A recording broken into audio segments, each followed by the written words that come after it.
La primera vez que Elena cruzó las puertas de la antigua biblioteca Ramírez, fue como entrar en otro tiempo. Los ventanales altos, el olor a papel envejecido y los ecos silenciosos de pasos perdidos creaban una atmósfera que parecía hecha para desaparecer. Era su primer día de prácticas y el calor granadino, aunque seco, no lograba atravesar las gruesas paredes de piedra del edificio. «Eres la nueva estudiante, ¿verdad?», le preguntó una voz profunda detrás de ella. Elena se giró de inmediato. Frente a ella estaba un hombre de mediana edad, alto, delgado, con el cabello ligeramente encanecido y los ojos más tristes que había visto jamás. Llevaba una camisa blanca abotonada hasta el cuello y unos pantalones grises sin una sola arruga. Cada uno de sus movimientos tenía una precisión casi calculada. «Sí, me llamo Elena Morales. Estoy en el último curso de Historia del Arte. Encantada. Marcelo Ibáñez, encargado de esta biblioteca. Bienvenida». Le tendió la mano con cortesía, pero sin calidez. No era frialdad, pensó Elena, sino una especie de distancia que no sabía cómo interpretar. Aún así, algo en él la atrapó desde el primer momento. Su voz pausada, la forma en que miraba los libros como si fueran personas, y esa sombra leve en sus ojos, como si llevara años viviendo al margen del presente.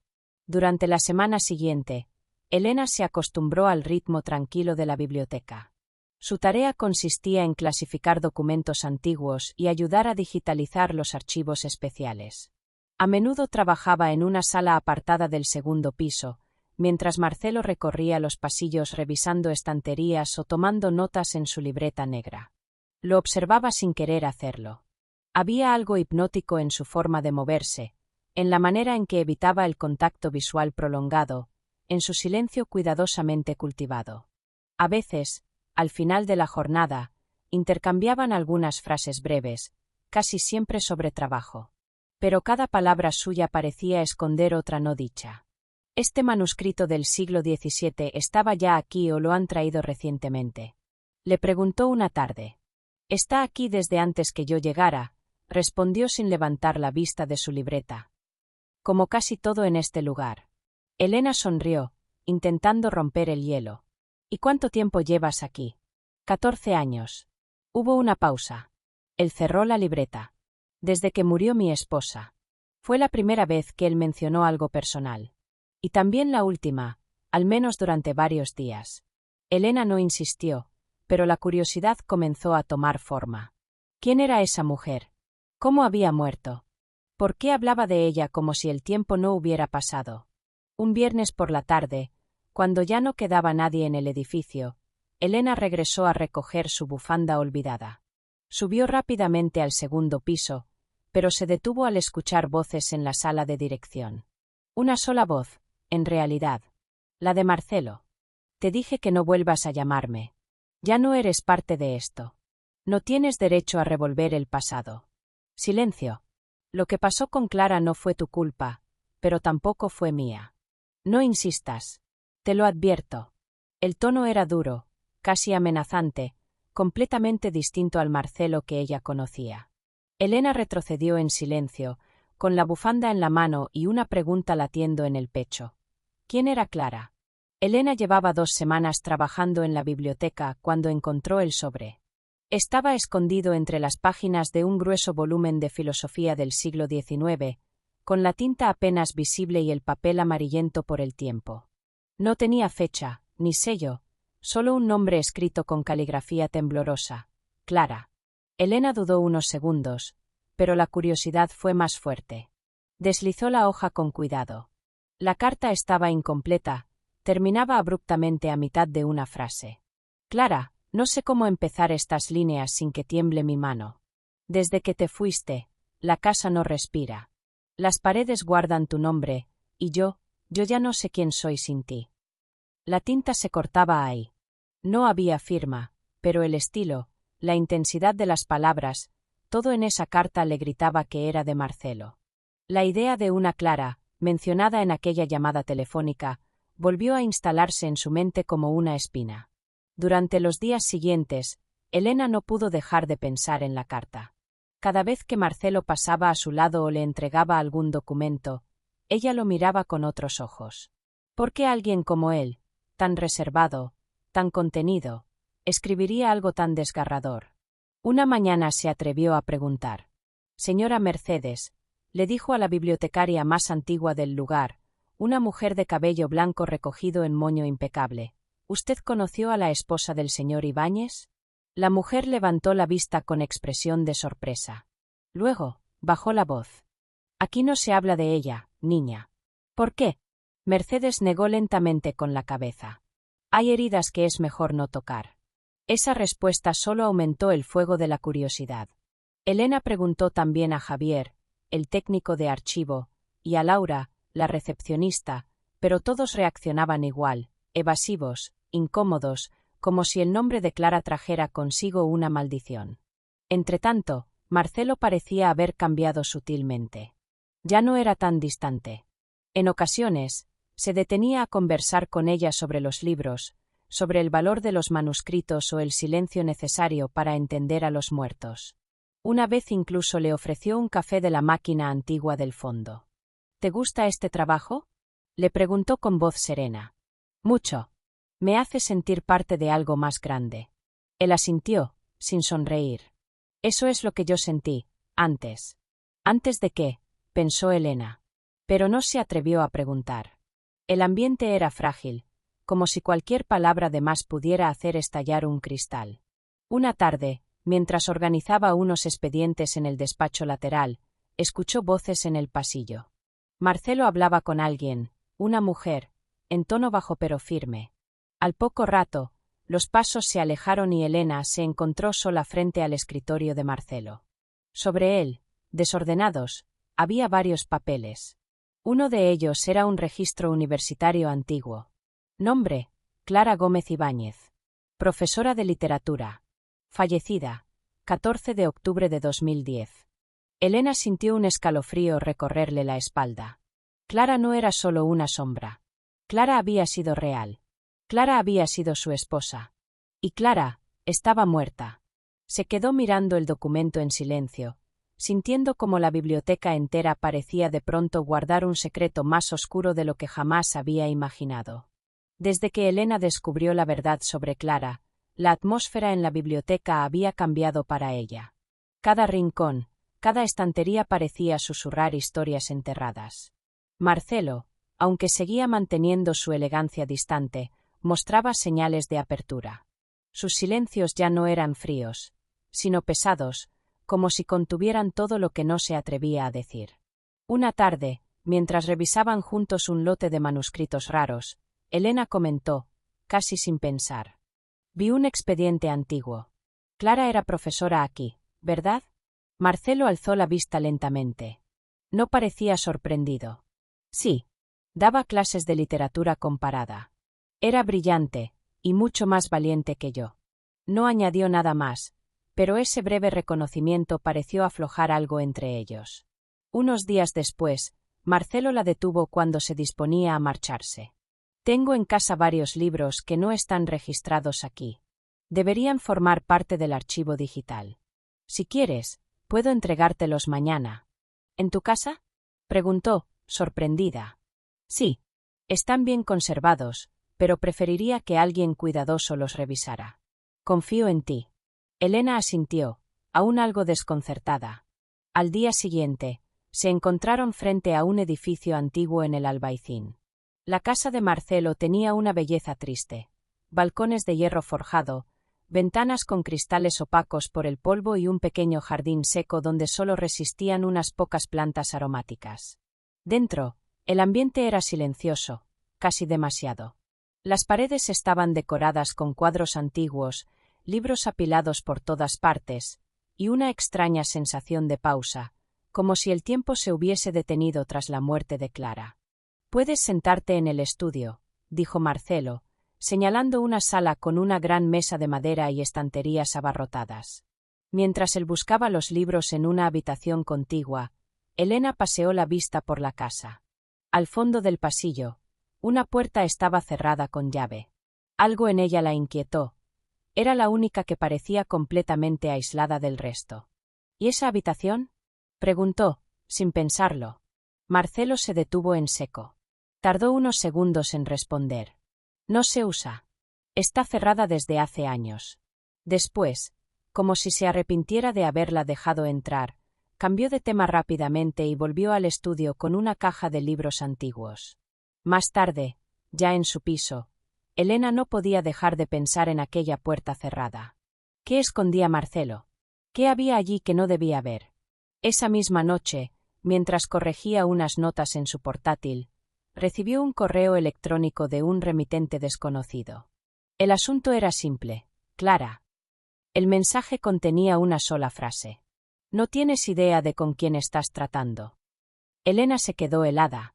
Miró varias veces la pantalla, como si esperara que el mensaje desapareciera. Pero no. Alguien sabía que ella se había acercado demasiado. Alguien no quería que siguiera investigando. Fuera, la luna proyectaba su reflejo sobre la ventana. Elena se acercó y, con el vaho de su respiración, el cristal se empañó. Instintivamente, dibujó con el dedo una línea curva, luego otra. Y de pronto, sin darse cuenta, había dibujado una flor. Igual a las que decoraban la tapa del libro donde encontró la carta de Marcelo.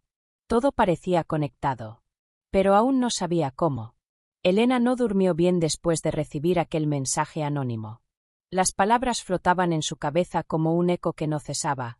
No tienes idea de con quién estás tratando. ¿Quién lo había enviado? ¿Por qué? ¿Qué relación tenía Marcelo con todo esto?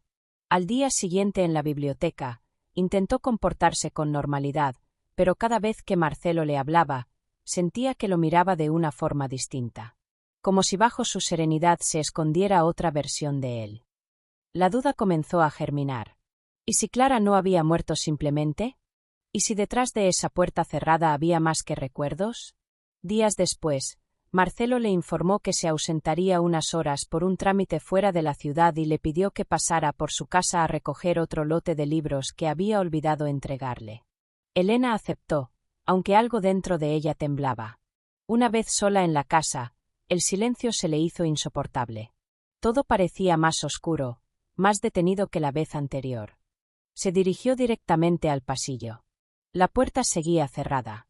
Dudó. Se acercó. Probó el picaporte. Cerrado. Pero entonces recordó algo. En la primera visita, había visto un pequeño llavero colgado en la cocina, con varias llaves antiguas. Volvió a buscarlo, lo encontró. Probó una, luego otra, hasta que una giró y la cerradura cedió con un chasquido. El corazón le latía con fuerza cuando empujó la puerta. La habitación estaba cubierta de polvo, pero no abandonada. Allí, todo permanecía intacto, como si Clara fuera a volver en cualquier momento. Había cuadros apoyados contra la pared, retratos femeninos, paisajes desdibujados, y una gran tela inconclusa de una mujer sin rostro. En la esquina, un perchero con un pañuelo colgado. Una silla de mimbre, una estantería con libros personales, y sobre el escritorio, un cuaderno cerrado con una cinta bordada. Elena lo abrió. Era un diario. Las primeras páginas estaban llenas de reflexiones, frases poéticas y anotaciones de clases. Pero, al avanzar, el tono cambiaba. Las letras se volvían más rápidas, apretadas. Una entrada, en particular, la hizo detenerse.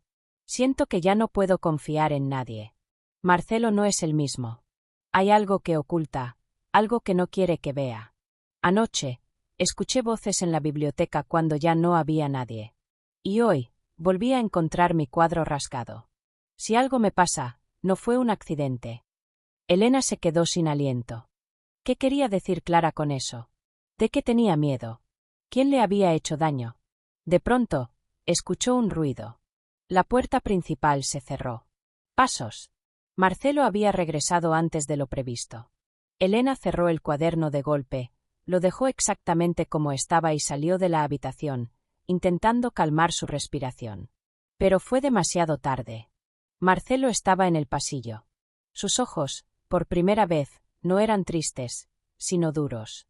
¿Qué hacías ahí dentro? Lo siento, no fue mi intención. Te dije que esa habitación no se usaba, interrumpió él con voz seca. No vuelvas a entrar. No vuelvas a este lugar. Elena intentó decir algo más, pero Marcelo ya se había dado la vuelta, cerrando la puerta tras él. Horas después, de regreso en su piso, aún temblando, abrió el buzón. Dentro, sin remitente, había un sobre. Lo abrió con manos temblorosas. Una fotografía, vieja, descolorida. En ella, Clara y Marcelo, abrazados, jóvenes. Y a su lado, otra mujer, sonriente, pero tachada con tinta negra gruesa. El rostro, completamente borrado. Detrás de la foto, a lápiz, ella sabía demasiado. Elena miraba la fotografía una y otra vez, como si en esos rostros congelados en el tiempo pudiera encontrar respuestas. Clara, joven y luminosa, abrazaba a Marcelo, que parecía mucho más alegre que ahora. Pero era la tercera figura la que no la dejaba dormir. Aquella mujer tachada con rabia, como si alguien quisiera borrarla no solo de la imagen, sino también de la historia. Decidió mostrar la foto a alguien en quien confiaba, Mercedes, la bibliotecaria más veterana del edificio. Mercedes había trabajado allí desde antes de que Elena naciera. Sabía cosas que nadie más recordaba. Cuando vio la foto, la mano con la que sostenía su taza de té tembló ligeramente. ¿De dónde has sacado esto?, preguntó, con voz apenas audible. Estaba en mi buzón, respondió Elena. Quiero saber quién es la mujer tachada. Mercedes guardó silencio largo rato. Luego, como si hablara más para sí misma que para Elena, murmuró. No deberías seguir con esto. Es mejor dejar el pasado en paz. ¿La conoces? Mercedes suspiró, bajando la vista. Es la hermana menor de Clara. Se llamaba Isabel. Desapareció hace más de 20 años. Nadie volvió a saber de ella. ¿Desapareció? ¿Cómo? Fue poco después de que Clara y Marcelo se casaran. Las cosas se pusieron raras. Hubo discusiones, rumores. Una noche, simplemente no volvió a casa. Algunos decían que se había ido voluntariamente. Otros, que, se interrumpió. ¿Qué? Mercedes negó con la cabeza, claramente angustiada. No sé nada. Solo te digo algo, Elena, vete de Granada. Aléjate de él mientras puedas. Pero Elena ya no podía. Había ido demasiado lejos. Las piezas comenzaban a encajar, y una parte de ella necesitaba saber la verdad, aunque doliera. Esa misma tarde, al salir de la biblioteca, se encontró con Marcelo en la plaza cercana. Él estaba apoyado en una baranda, con la mirada perdida. ¿Puedo hablar contigo?, le preguntó ella, decidida. Marcelo asintió con lentitud. Fueron a sentarse a un banco en una esquina discreta. Un silencio tenso los envolvía. ¿Quién era Isabel?, preguntó Elena sin rodeos. Marcelo no se sorprendió. Bajó la vista, se frotó las manos, y finalmente habló. Clara tenía una hermana menor, sí. Vivió con nosotros un tiempo. Al principio todo parecía normal, pero poco a poco, empecé a notar cosas. Se metía en nuestras conversaciones, se quedaba escuchando detrás de las puertas. Clara confiaba en ella, pero yo, no. Había algo inquietante en su manera de mirarme. Hizo una pausa. Una noche, Clara desapareció. Salió para dar un paseo, como solía hacer, y no volvió. Nunca encontraron su cuerpo. Pero yo, siempre sospeché que Isabel tenía algo que ver. Después de eso, ella también desapareció. ¿Y nunca lo denunciaste? Marcelo la miró con amargura. ¿A quién le iba a decir? No tenía pruebas. Solo intuiciones. Y al final, todos pensaron que yo estaba roto por la pérdida. Me quedé callado. Me encerré en mis libros y en esta maldita culpa. Elena sintió un escalofrío. El hombre que tenía delante ya no era solo un viudo enlutado, sino alguien que había vivido bajo una sombra demasiado tiempo. ¿Por qué me dejaste entrar en tu casa, entonces? Porque te vi distinta. Clara también era así, inquieta, valiente. Pero ahora me doy cuenta de que fue un error. No quiero que termines como ella. Al anochecer, Elena regresaba a su piso por una calle estrecha del Albaicín. El aire estaba pesado, y las luces de las farolas parecían más débiles que de costumbre. Sintió que alguien la observaba. Aceleró el paso. Los pasos detrás de ella también se aceleraron. Giró una esquina, luego otra. El sonido de pasos persistía. Entonces, por el reflejo en una vitrina cerrada, vio una figura detrás. Demasiado cerca. Corrió. Al llegar al portal de su edificio, miró hacia atrás. Nada. La calle vacía. Pero en el suelo, junto a la puerta, había algo. Un sobre. Dentro, una nota. Deja de buscar. Ella no quiere ser encontrada. Elena llevaba días sin dormir bien. Las palabras de la nota la perseguían. Deja de buscar. Ella no quiere ser encontrada. Pero cuanto más la empujaban hacia atrás. Una noche, revisando antiguos registros digitales en los archivos de la universidad, encontró una pista inesperada. Un nombre diferente, pero con una foto que le pareció extrañamente familiar. Era una mujer que trabajaba como restauradora de libros antiguos en Málaga. Nombre: Isabel Duarte. Edad: 45. Demasiadas coincidencias. Demasiadas verdades mal enterradas. Elena tomó el primer tren a Málaga al amanecer. El trayecto fue silencioso, pero su mente era un torbellino. ¿Qué iba a decirle? ¿Y si no era ella? ¿Y si sí? La encontró en un pequeño taller cerca del centro histórico. Isabel, si realmente era ella, estaba sola, con el cabello recogido, una bata azul y las manos manchadas de polvo de papel. Cuando Elena se presentó, la mujer levantó la vista con una mezcla de cortesía y cautela. ¿Puedo ayudarte?, preguntó con voz suave. Busco a alguien que desapareció hace muchos años. Se llamaba Clara. Por un instante, el rostro de la mujer se congeló. Creo que me confundes, dijo, pero ya era tarde. Sus ojos hablaban más que sus palabras. Soy Elena. Trabajo en la biblioteca de Granada. Marcelo me habló de ella. Y también de ti. Isabel dejó las herramientas sobre la mesa. Su expresión cambió, ya no era de rechazo, sino de resignación. ¿Está bien?, preguntó Elena, casi en un susurro. Silencio. Y luego, la verdad. Clara está viva. Elena sintió que el corazón le golpeaba el pecho. Isabel continuó, con la voz temblorosa. Marcelo la amaba. Eso no lo dudo. Pero ese amor se volvió posesivo, controlador. Clara no podía respirar. No podía salir sin que él lo supiera. No podía tener amigas. No podía decidir sobre su propia vida. Intentó dejarlo varias veces. Pero siempre volvía, por miedo, por culpa. Hasta que un día, decidió desaparecer. Y yo la ayudé. ¿Por qué no dijo nada? ¿Por qué no denunció? Porque nadie le habría creído. Él era un profesor querido, un hombre culto, respetado. Y ella, solo una mujer que decía sentirse atrapada. Elena cerró los ojos. Todo encajaba. La melancolía de Marcelo, la habitación sellada, los secretos. Pero también entendía el dolor de Clara. Isabel le entregó una pequeña carta doblada. Esto es para él. Pero no estoy segura de si deberías dársela. Elena la tomó con respeto. Esa misma tarde, regresó a Granada. Las calles parecían más estrechas, más oscuras. Se detuvo frente a la biblioteca. Marcelo estaba dentro, como siempre, entre estanterías, como si buscara algo que había perdido y nunca podría recuperar. Elena lo observó desde la puerta, sin entrar. Metió la carta de Clara en su bolso. Decidió no entregársela. Algunas verdades, pensó, no liberan. Solo destruyen. Marcelo levantó la vista un instante y la vio a través del cristal. Ella le ofreció una sonrisa breve, distante, y se dio la vuelta. Se alejó por la plaza, con la carta en el bolso y el secreto guardado en el corazón. Ella sabía la verdad. Y él, nunca la sabría. Gracias por seguir con nosotros en el canal Deseos Prohibidos. Suscríbete, dale like y no te pierdas nuevas historias apasionantes.